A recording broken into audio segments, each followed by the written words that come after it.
In 2004, the Canadian Parliament voted to change the law regarding wearing religious headwear while you're on a motorcycle. And when they did that, it allowed members of the Sikh religion to wear their turbans while they were riding motorcycles. With the legendary Sikh riders of Surrey, I walked away with so much.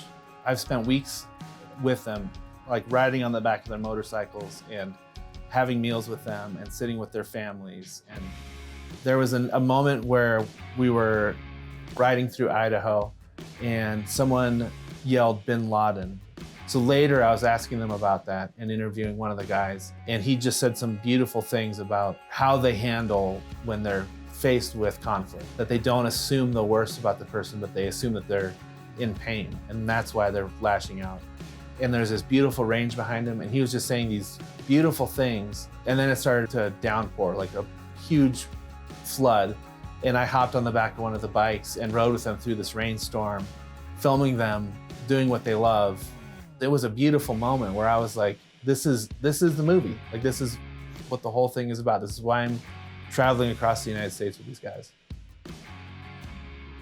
A lot of the documentaries I do are with a very small crew. A lot of the times it's just me and the subject. Because of that, I need a kit and I need gear that I can carry by myself.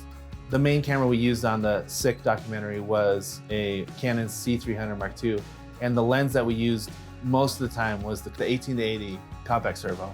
And what I like about that is you can shoot, like if we were filming in a diner, I could set the camera up and set it at 18 and get the whole table and film everything. Or I could punch in really tight and get intimate moments where they're maybe a few feet away from me, but I want to get their faces and really hear what they're saying amongst themselves. Gear is insanely important. Knowing that the gear will work, the cameras are gonna turn on, that they're not gonna die in the cold, that the lenses are gonna be crisp and we're gonna get a beautiful image out of them is so important. The C300 Mark II, if you're wanting a camera that will allow you to accomplish anything you need in the field, is perfect. What I love about the Canon glass and the Canon camera when you put them together is first the reliability.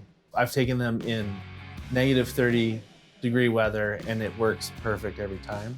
I love that, and I love that I can trust the image that I see. The color that you see in the lens when you're shooting is what you're going to get when you're editing.